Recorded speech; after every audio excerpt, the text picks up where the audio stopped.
Bonjour. Question indiscrète, si je puis me permettre, toutefois. Comment, si vous lisez la Bible, comment la lisez-vous?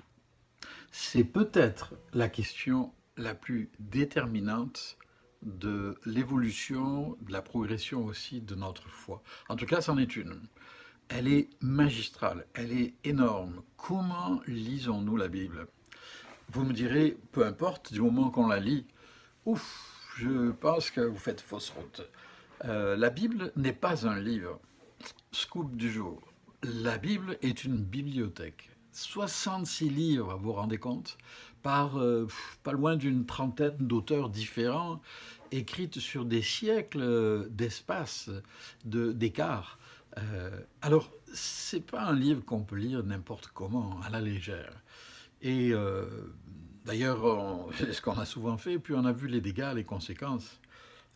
Au minimum, il faut un plan. C'est excellent d'ouvrir la Bible comme ça au hasard et puis de lire un texte, un psaume ou autre. Mais ça ne suffit pas pour nourrir notre foi. Pas plus que ça ne suffit d'ouvrir le frigidaire pour prendre la première chose qui nous tombe sous la main le matin.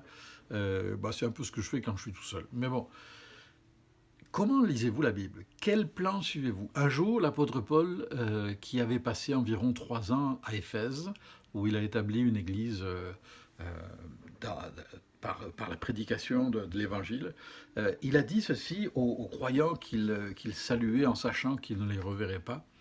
Je vous ai annoncé tout le conseil de Dieu, ou tout le plan de Dieu, dira une autre version, sans en rien cacher. C'est intéressant, ça veut dire que on ne sait pas exactement comment il s'y est pris, mais il y avait une vision globale. Il leur a apporté non pas un enseignement spécifique sur un point précis en négligeant le reste. Il a couvert, il leur a donné une vue d'ensemble, une vision d'ensemble. Et cette vision nous fait souvent cruellement défaut et nous épargnerait bien des déceptions, bien des folies aussi, si on l'avait, on le maîtrisait très imparfaitement, bien sûr. Alors, voilà, j'ai ici plusieurs plans. Alors, la pire façon de lire la Bible, si vous me demandez, hein, puisque vous me posez la question, la pire façon, c'est de commencer par la Genèse et de finir par l'Apocalypse. Pourquoi? Parce qu'il y a des millénaires qui séparent le début de la Genèse et la fin de l'Apocalypse, et que vous allez passer à côté de plein de choses essentielles. Vous avez le droit, hein, vous faites ce que vous voulez. Je ne dis pas que c'est mauvais, mais par exemple, l'Ancien Testament est 3 fois plus long, environ, plus de 3 fois plus long que le Nouveau. Donc si vous faites comme ça veut dire que vous allez commencer à lire le Nouveau Testament au mois de novembre, octobre-novembre. Alors qu'un chrétien, un disciple de Jésus, c'est un disciple de la Nouvelle Alliance. Et la Nouvelle Alliance, c'est le Nouveau Testament. Et donc le Nouveau Testament est prioritaire. Ça ne veut pas dire que le reste, les racines de l'Ancien Testament sont indispensables. Mais l'essentiel, c'est l'arbre et le fruit. Et ça, on le trouve dans le Nouveau Testament. Et il faut aussi l'Ancien. Alors, comment faire? Comment faire? Alors, il y a plusieurs plans. Il y en a un qui consiste à lire, bien sûr, les deux en même temps. Ça, c'est déjà un progrès. L'Ancien et le Nouveau Testament.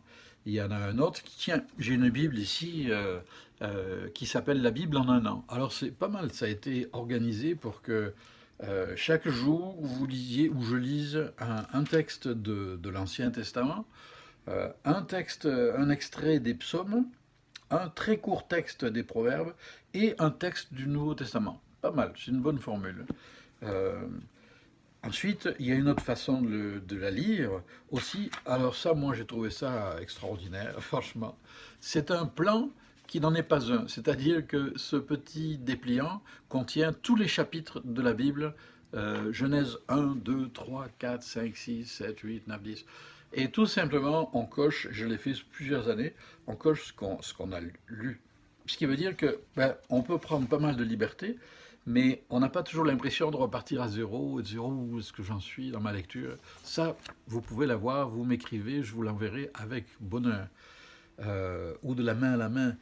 Et puis, et une autre façon encore que j'aime beaucoup aussi, c'est en 3 parties. Alors il y a les livres historiques, c'est-à-dire à partir de la Genèse. Il y a les livres poétiques et prophétiques à partir de Job. Et il y a le Nouveau Testament. Ça répartit en trois parties, trois sections majeures qui cheminent en parallèle. Euh, et puis, ben, il y a votre façon à vous, hein. Mais souvenez-vous que vous avez besoin de lire les évangiles et de les méditer. Souvenez-vous que vous avez besoin des épîtres aussi, euh, et que vous avez besoin de mieux comprendre progressivement, même si ça prend 3 ans, même si ça prend 5 ans, de pouvoir lire l'ensemble des écrits de l'Ancien Testament, mais en parallèle. Il faut que ça chemine. On n'avance pas sur un rail. On a besoin de toute l'écriture. Toute l'écriture est inspirée de Dieu et utile. Combien utile. Alors, quel est votre plan? Est-ce un bon plan pour vous? En tout cas, lisons la Bible, elle est la parole de Dieu, elle est capable de transformer nos vies et de façonner en nous une mentalité de disciples de Jésus-Christ. Et ça, c'est l'essentiel.